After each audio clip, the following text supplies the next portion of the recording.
Hello, everybody, and welcome back to episode 13 of Our Life Beginnings, and always our second to last episode. Can you believe it?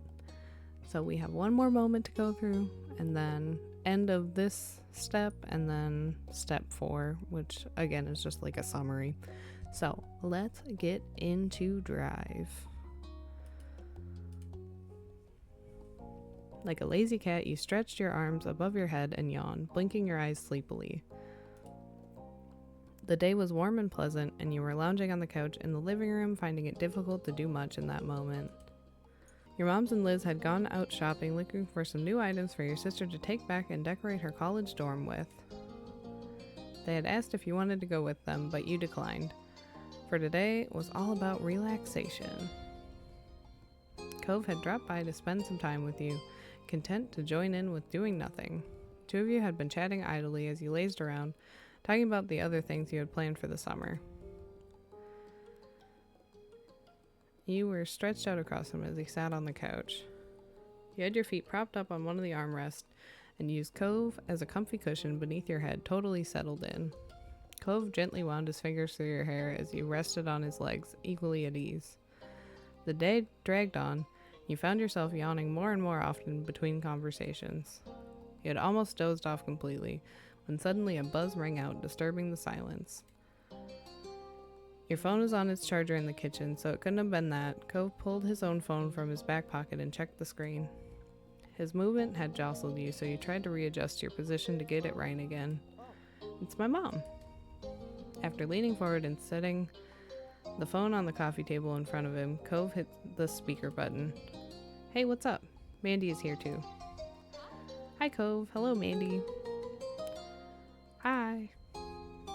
Cove, baby, I wanted to ask you if you had a plan for all your junk. Cove made a small, outraged grumble, giving you a sidelong glance. That's not junk, it's important. Though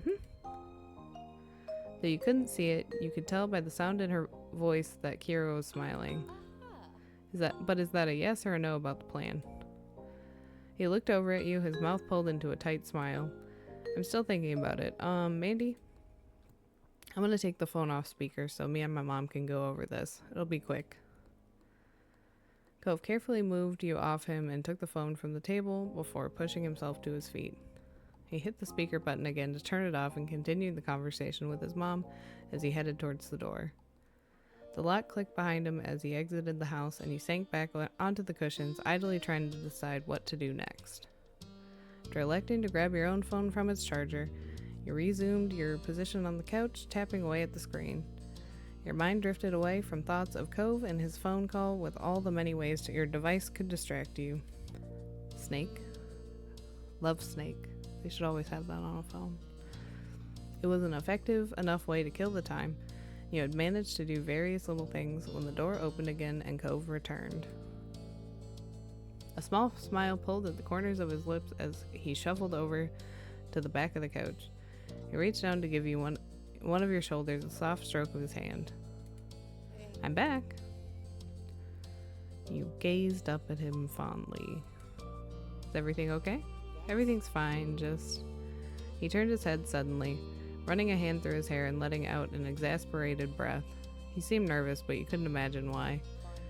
It's fine, not anything to worry about.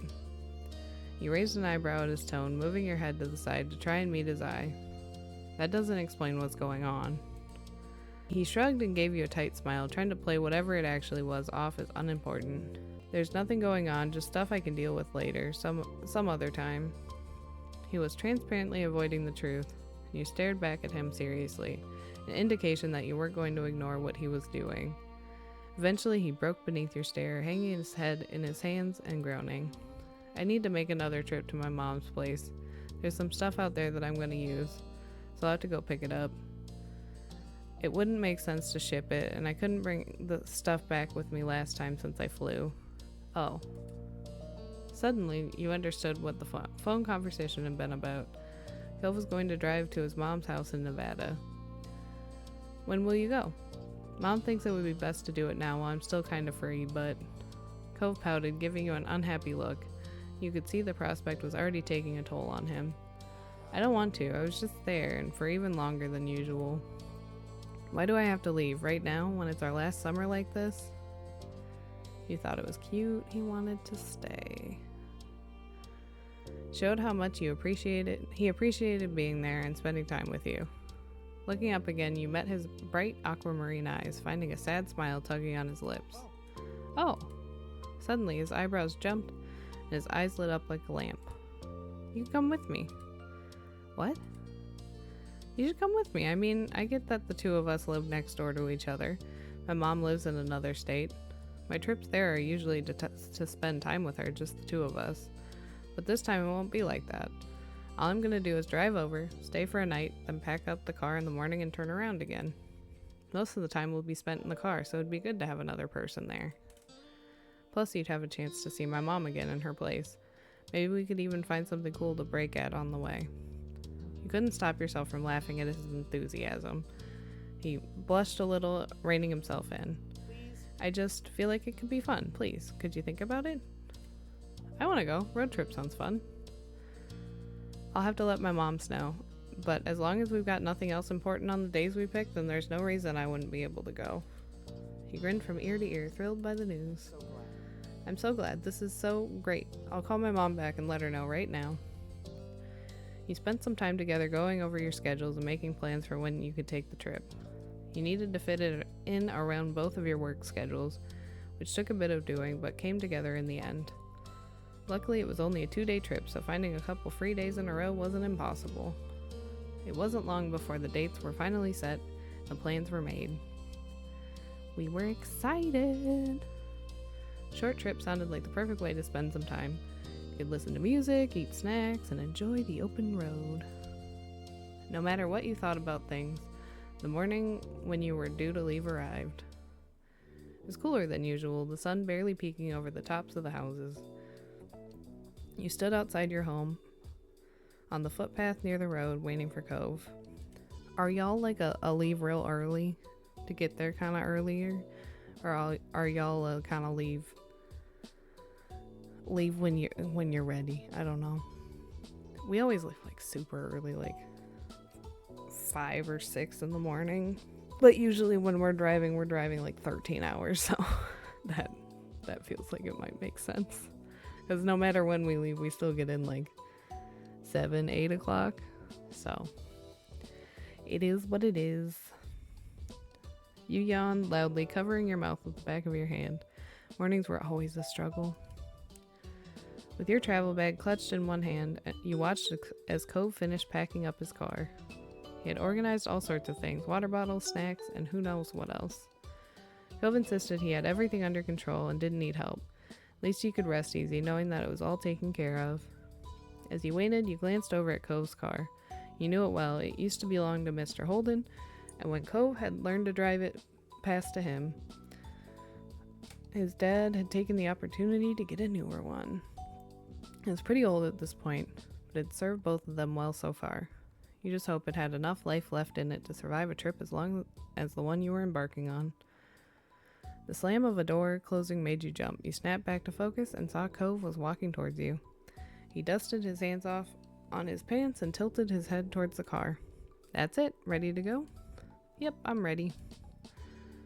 He smiled and stepped aside, giving you space to situate your own bag where you wanted it. Once everything was safely inside, he glanced back at you. All right. We should get started. It's gonna be a ways to go. Woo! Let's get this show on the road. He chuckled at your enthusiasm, shaking his head slightly. The two of you climbed into the car and buckled up, Cove in the driver's seat and you sitting shotgun. His eyes moved to you. Thank you. Thanks again for coming on this trip with me. Of course, it's no problem. After checking the mirrors and starting the engine, you pulled out of the driveway and the trip began. With a small sigh, you got cozy in the seat, watched the familiar houses in your neighborhood pass by. Cove reached over to turn on the radio. Crackle of static mixed with the odd snippets of song filled the car as he flipped through the stations. Mr. Holden's car was in good condition, but it was, well, older. There was no way to plug in a phone to play music, so the radio had to do. It doesn't have like a cassette or like CD player. I would have brought like CDs. Come on.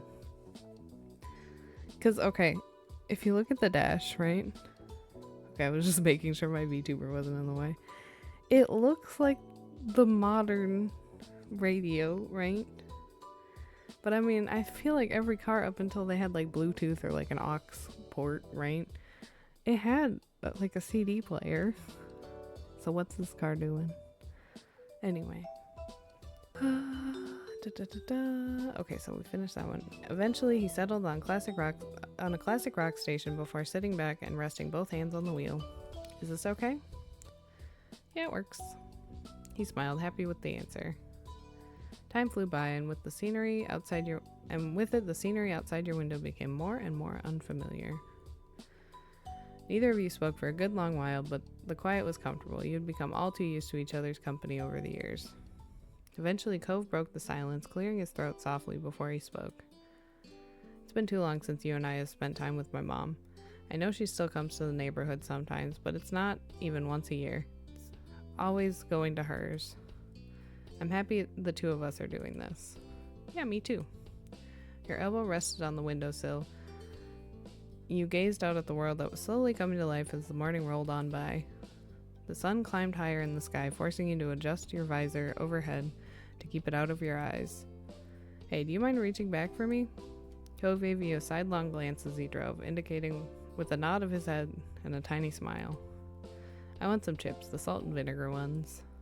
I won't comment, because in the scheme of things, right? He can like them, I don't care. They're too acidic for me. Like, I don't mind the flavor, but you can't have very many before it's just like, I don't know, it burns. Stretching out the seatbelt to give yourself space, you twisted in your spot and reached into the bag holding the snacks. It took a bit of effort to sort through the collection of goodies stuffed inside, but eventually the bag of chips crinkled beneath your fingers as you pulled them out and sat back in your seat. Here. Thanks. Do you mind opening it? His eyes lit up at the prospects of the snacks, and you shook your head in amusement, popping the top of the bag. You held out the bag towards him. With a smile, he dug into the bag noisily, picking out a couple of chips between his fingers and popping them into his mouth. The sound of crunching and rustling filled the car. They reached over from time to time, taking a few more. Ultimately, he elected to drag out an entire handful at once, losing a few chips to the floor. After that, you rolled up the top of the bag and stowed the chips safely in the back again.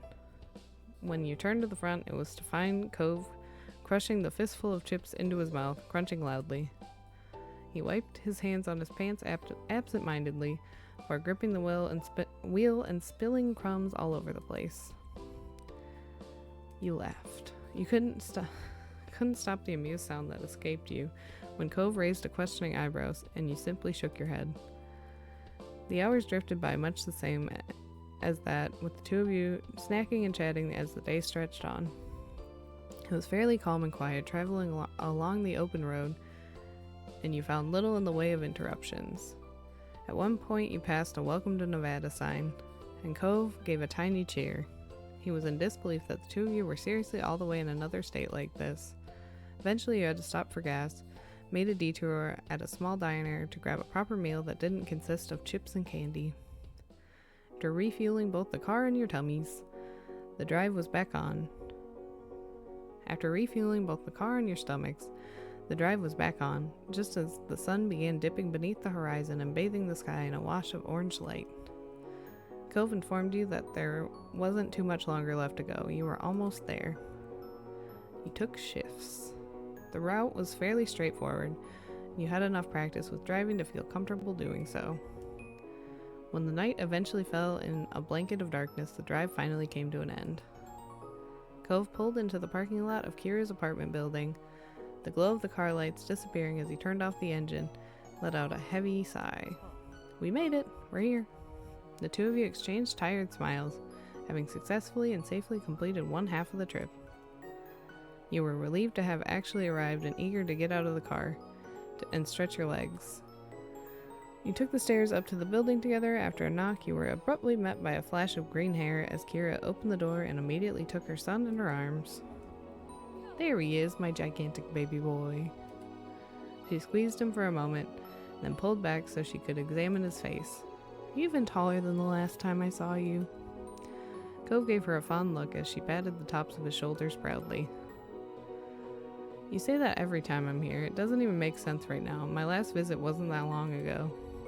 Kira simply laughed before letting him go fully and ushering the two of you into her apartment. Then she turned to you, a wide grin pulling at her lips. Mandy, it's so nice you came along. And as a bonus, you both arrived in one piece. Yeah, it's good to see you. It's been a long time. Kira beamed at you both. While you would have loved nothing more than to settle down and rest after the drive, you could see she wasn't going to let you do that easily. So how was the trip? I admit, I was just a pinch worried. You let Cove answer. It was fine, no problems for us. Kira clapped her hands together, the bracelets around her wrists jingling. I'm so proud, I can hardly believe how mature you both are. Where did all these smarts come from? Cove ran a hand over his hair with an awkward chuckle. I don't know, maybe I got some from my parents? His mom looked up at him deeply, her eyes glistening as she shook the sentimentality off with a wave of her hand.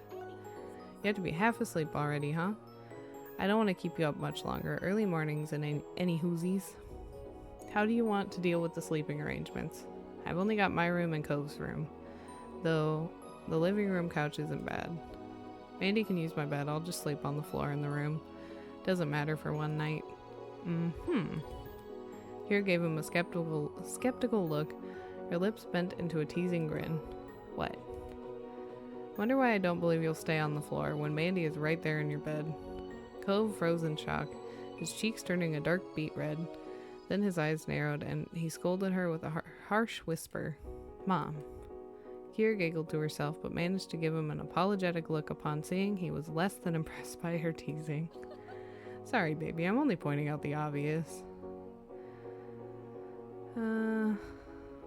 He's had a long day. It's cruel to tease the poor boy so late, even if it's true. Cove hung his head in defeated embarrassment while you and Kira chuckled together. You're right, I'm just so happy you're here. Thank you for letting me have the bed. Cove offered a small smile. No problem. So, would you be okay with me sleeping on the floor in the room? I'd rather be there than out in the open in the living room, even if it is on the couch. Yeah, you can sleep there. Kira giggled softly, drawing your attention back to her. All funny stuff aside, you need to get some sleep for tomorrow. Seems like you're setting yourselves up not to get any.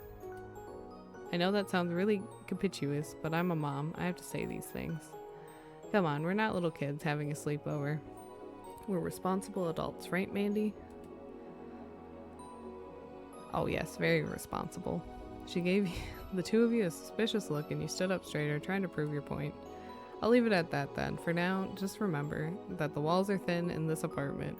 Can't settle down and sleep, I might have to separate you. We'll be good. Perfect. Kira clasped her hands together, her bracelets softly tinkling against each other again. It's only getting later, so I better let you prepare for bed. She nodded towards the hallway and gave you a small smile. I'll play hostess for a sec and show you where the bathroom is first, Mandy, and where you'll be staying the night. Thank you. You hoisted your travel bag back over your shoulder, followed behind Kira and down the hallway. Cove shuffled along behind you, disappearing into the bedroom, while his mom had you go to the restroom. The apartment was small but nicely decorated in soft, cool colors, with plenty of artwork hanging on the walls to give it character. It was stylish and exactly what you would have expected from someone like Kira.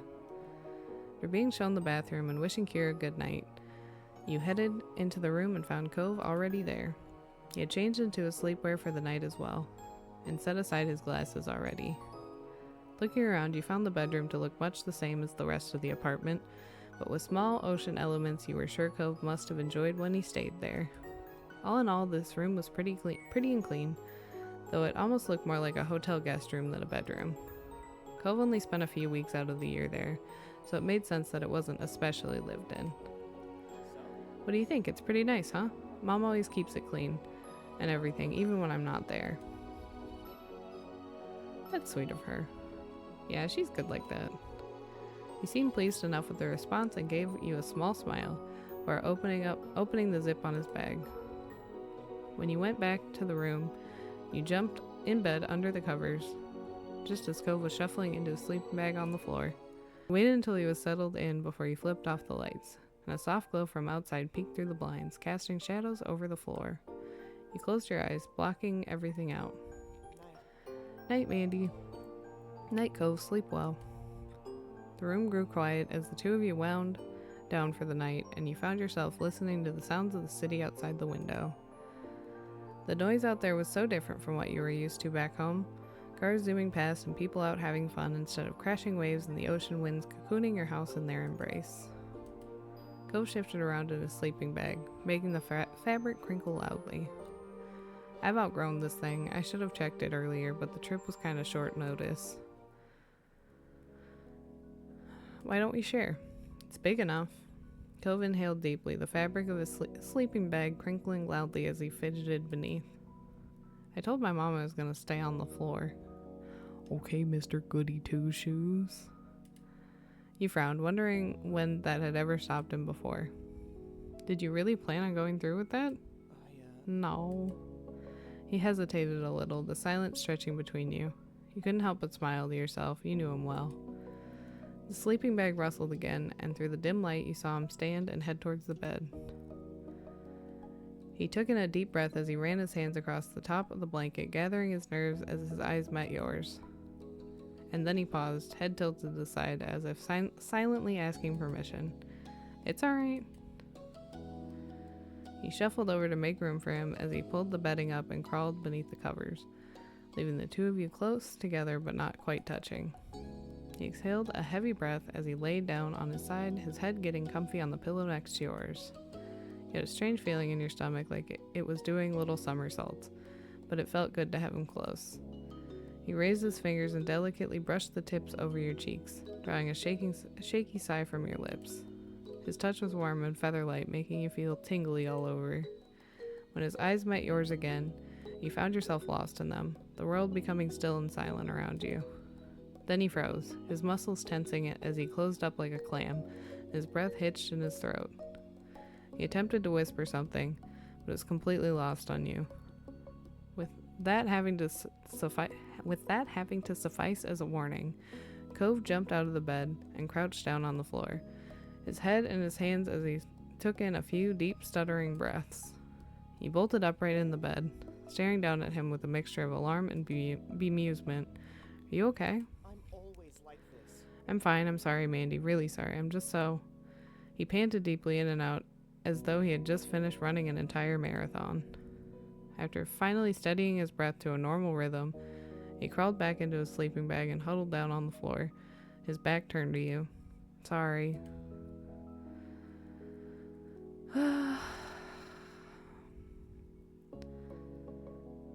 I feel like it would either be that or that with that.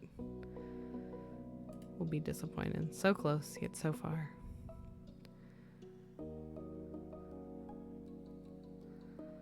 You didn't say anything.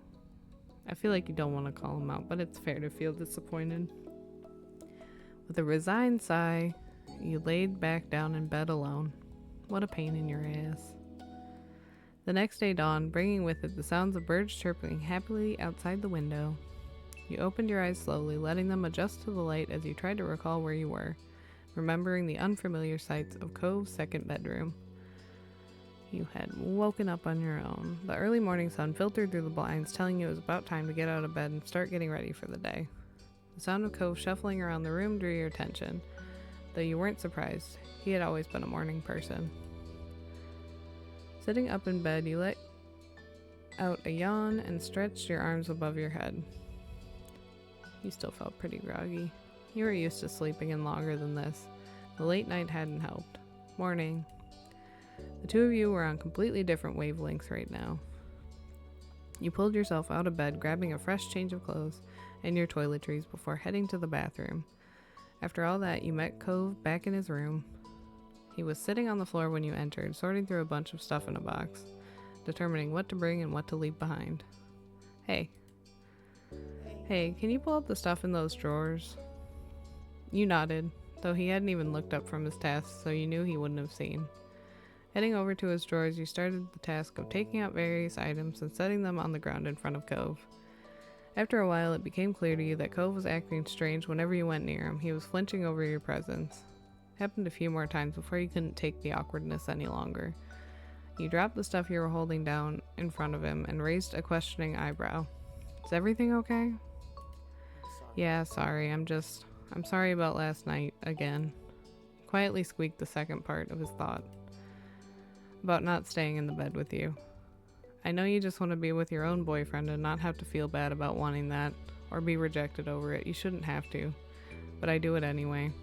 He swallowed thickly, struggling to find the right words to explain himself.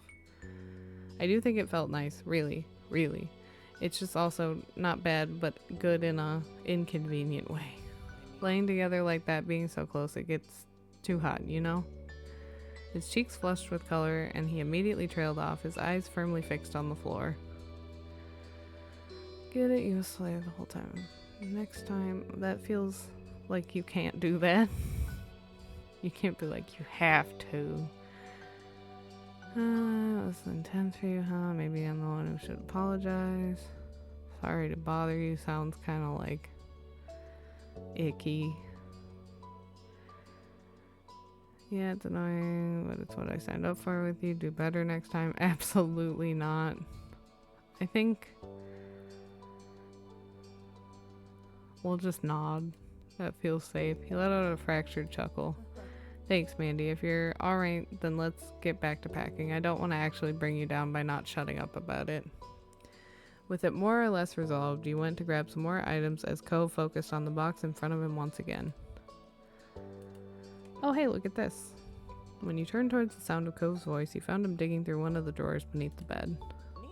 It's something I definitely need to bring. Neat. Craning your head, you got a better glimpse of what he was holding. Few faded shells. An old yellowing book. When he opened it up, there were a few dried pressed flowers between the pages. Those had been gifts you'd given him for his mom's place, something for him to remember you by, make his time here less lonely. He kept them the whole time. I was only lending you those. I think I'll take them back now. His eyes widened in alarm, but upon seeing the smile that was pulling on your lips, he chuckled softly. I think you should probably just continue lending them to me. It's nice. These are special. It was important having a piece of you with me when we were apart. I feel the same way. That's why I gave them to you. Cove smiled, pleased that the feeling was mutual. But then the expression became more amused. And did you keep the souvenirs I brought back? Of course. His grin grew to completion. Thanks. Another hour passed by in silence, and you were happy to see you were making great progress with Cove's room, with only the closet left to sort through. Okay, it's very day looking, and we left like early morning. What the hell time are we getting home tonight? Took a minute to take a mouthful of water from your bottle and perched on the edge of the bed, feeling productive. Cove glanced over at you and paused. Putting down the tape gun he had been using to seal up his boxes, he raised an eyebrow. You know, it's really strange seeing you sitting in this room. Why? He frowned a little, his eyes distant and his voice quiet when he spoke next. During the visits to Mom's, when I was sitting alone in this room, I'd sometimes think about how you weren't here. It was a weird feeling at the time, that you just weren't around, and now that you are here, in this exact place, I don't know how to explain the feeling. He shrugged it off and smiled a little, as though he'd said enough already and didn't want to risk it sounding silly. Life is pretty confusing is all.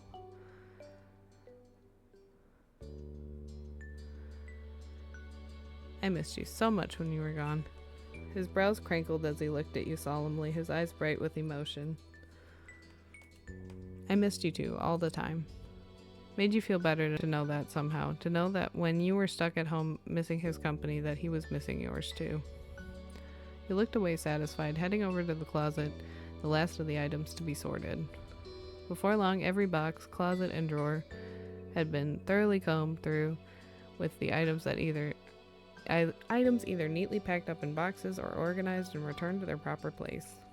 With a sigh of relief, he glanced around the bedroom and the work you had done together. All right.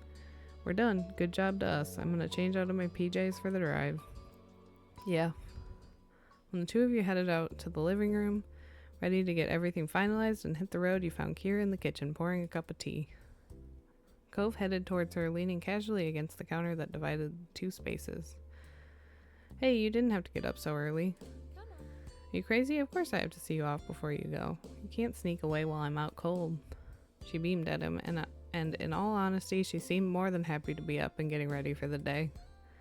You want some breakfast? I've got some muesli, or eggs and toast. Oh, I have some of that fruity cereal you used to love. That's okay, we should really eat on the road. Kira smiled sadly, a little disappointed, but she seemed to understand that your time was running thin. Thought you might say that. In that case, I packed you some snacks for the road. Even if you don't end up eating them, take it anyway, just in case. You can always feed them to Cliff when you get home, and tell him I said hi. Cove laughed and shook his head, knowing his dad would love nothing more than to polish off whatever food Kira had prepared for you. Thank you. Thanks, Mom, you didn't have to.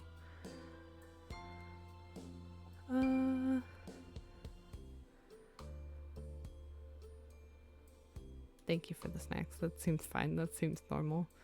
I'm sure they'll come in handy with this guy around. Cove scoffed and playfully rolled his eyes, earning a giggle from Kira. I don't doubt it. Like father, like son. She returned your smile with one of her own before putting her cup of tea aside. Well, I'll help you get the car packed. Sure, thanks. The three of you got a move on, taking boxes from Cove's bedroom, heading down to fill the backseat of the car until there was barely an inch of space left in the back and trunk. With all of you helping, it only took a couple of trips to move everything, and you were done before you knew it. Then it was truly time to say goodbye. You convened back inside the apartment where Kira looked over the two of you with a quiet smile. It was great to see you both. Thanks for coming. She gave each of you a hug, and you felt a little sad that you hadn't been able to spend more time with her. It was good to see you too, Mom. Cove embraced her in return, the two of them holding on to each other for a few seconds longer. I'll miss you, but I'll visit again soon. Of course. You better. Hey, we should make plans for you to visit us too. I'll let you know when it's settled. I'd love that. Kira bundled all the stuff she prepared into a bag and handed them over to you. You took a quick peek at what she had packed. There was fruit, nuts, seeds, hard-boiled eggs, and some veggie sticks. Cool. Oh, good to see we've got some fresh food options now. The snacks I brought weren't. Kira shook her head at him and let out a soft laugh, as though she wouldn't have expected anything else. I seriously hope you're feeding yourself better than that at home. Yeah, of course, just not on trips. He'll eat a handful of chips in one go on a trip. I can live with that then. She looked over at him fondly, her eyes at last focusing on his face and filling with emotion. Going to miss you, baby.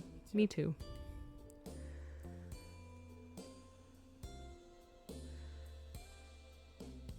We'll all be together again before we know it. I hope so. Kira put an arm around you both, pulling you in tight to her sides for one final squeeze. Have a safe trip? We will. With the last goodbye, you exited the apartment, though Cove hesitated for a moment in the door, his expression distant. You weren't sure what he was doing, though you tentatively took a step towards him. Everything okay?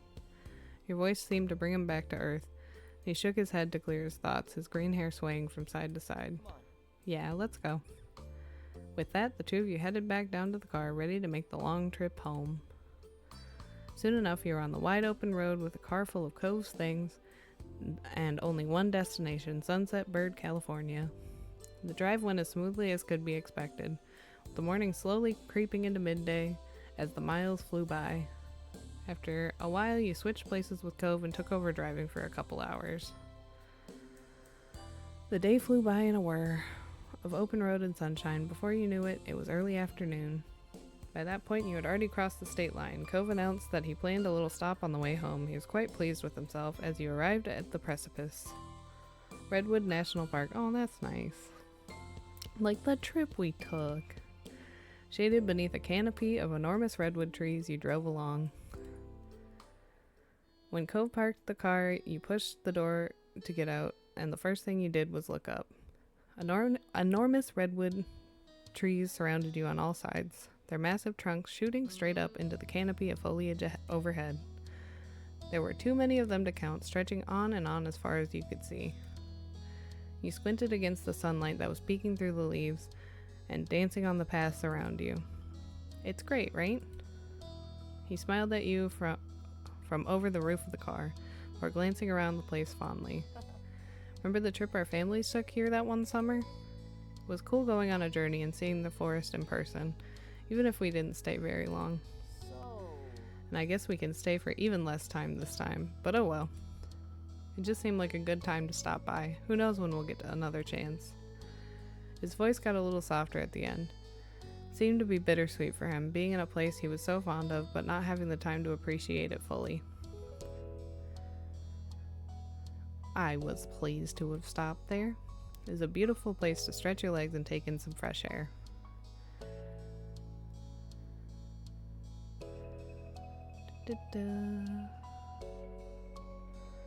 There will be more chances in the future, I promise. I think that one's the best one. Cove smiled, shoving his hands in his pockets and dipping his head. I'm gonna hold you to that. Two of you walked around for a while, completely dwarfed by the sheer scale of the redwoods. It kind of put your view of yourself and everything in a strange perspective. You took in a lungful of clean forest air, listening to the sounds of the birdsong and the cool breeze rustling through the underbrush, taking advantage of the space to move around freely. However you felt about being there, it was a totally different scene than sitting in that old car for hours and hours. You took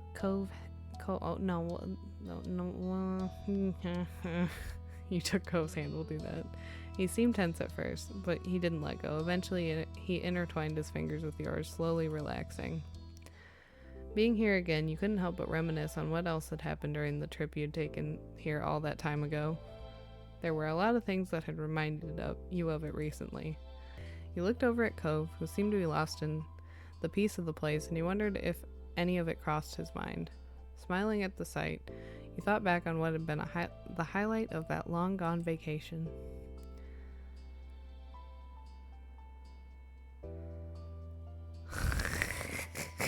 Listen, just because we bring it up any chance we can get, I haven't forgotten that classic anklet chat. That was a revelation. Cove scratched at his face awkwardly inside, seeming determined not to meet your eyes. I know you remember. I'm never going to hear the end of it from you, am I? You gave a light shrug. You still like them? I do. I think they're pretty sexy. Oh my god. Bro can't even sleep in a bed next to me and he's talking about anklets being sexy. Please. He laughed quietly, the sound nervous and a little strained, especially on you. Words left his lips and you froze, completely taken aback by the compliment. He blushed and quickly dipped his head, unable to look at you.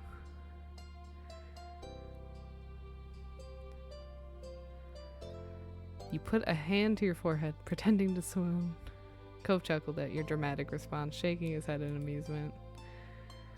Your spirits were light as you ambled past the information boards and picnic areas. But before long, you decided it was time to bring the short stop to an end and head back to the car to get on the road again. Cove sighed when you finally reached the vehicle, jangling the keys in his hand before unlocking the doors. I wish we didn't have to go, but we're going to be responsible and not stay longer than we should. How grown up of you. He smiled slightly, and with that, the two of you jumped into the car, buckled in, and put it in drive. You were getting closer and closer to town as the sun started setting, though you were still far enough away that the radio stations were unfamiliar to you. Cove twisted the dial this way and that before stumbling onto a channel with a song he seemed to like. That was a rare gift from the fates in a sea of static, strange radio jockeys, and grating tunes. His face immediately brightened at the sound of it. He drummed his fingers along the bottom of the steering wheel happily. Sitting back in his seat, he bopped his head and shimmied his shoulders in time to the tune, all while mouthing along to the words. Occasionally, he even lifted one hand from the wheel to gesture with his fingers for a specific line. You smiled. You got the impression he was pleased to be heading back home after everything. The song ended and Cove reached over to start cycling through the radio stations again. Upon finding nothing tolerable, he flipped the dial off in defeat, leaned back in his seat with a sigh. You rested your head on your hand and stared out the window as the sky darkened, watching the landscape slowly melt into more familiar views. The miles went on, and any energy you had earlier was beginning to drain away. You imagined home and your family. You'd be there together soon. You know, I've spent all these years living in Sunset Bird, taking a few weeks each summer visiting my mom in that second room. That's not gonna happen anymore, not really. I can still see my parents, but the way it all works between us has changed forever. He paused, the silence stretching. A serious look settled on his face, his thoughts far away.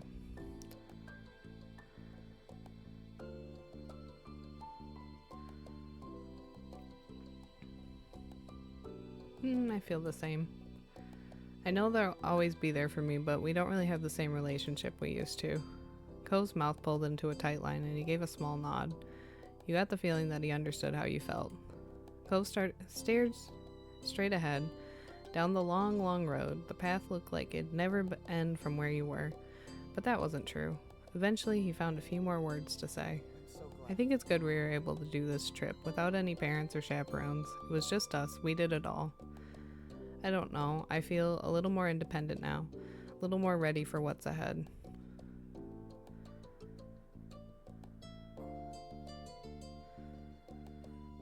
We'll just say right. It's like a real first step to be on our own all the time. It'll be here before we know it. Topics seemed to wear on Cove, and he made an attempt to find something else to speak on. So I'm kind of sad about getting back. I'm gonna miss having you right there tonight. His eyebrows dipped, and he laughed at himself in embarrassment. That sounded way more forward than I meant it to. It's just nice when you're nearby. You let out a chuckle yourself, and the atmosphere became more relaxed, the two of you falling into a comfortable silence. The sky outside grew ever darker as the hours passed by, the stars blinking on like tiny fireflies painted onto a canvas of blue. The scenery continued transitioning between open roads, industrial areas, and beach towns, becoming increasingly recognizable as time went on.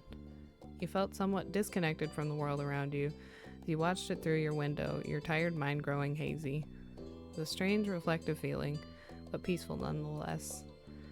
Soon enough, the world would return to you, and you'd find your feet firmly on the ground. It couldn't be helped. The adventure would end, life could continue, but your memories would linger on. Well, that was a nice little trip. And the little redwoods touch, that was nice. That was a nice little plan. So, we will end the episode here, and I will see you back here next time for the finale.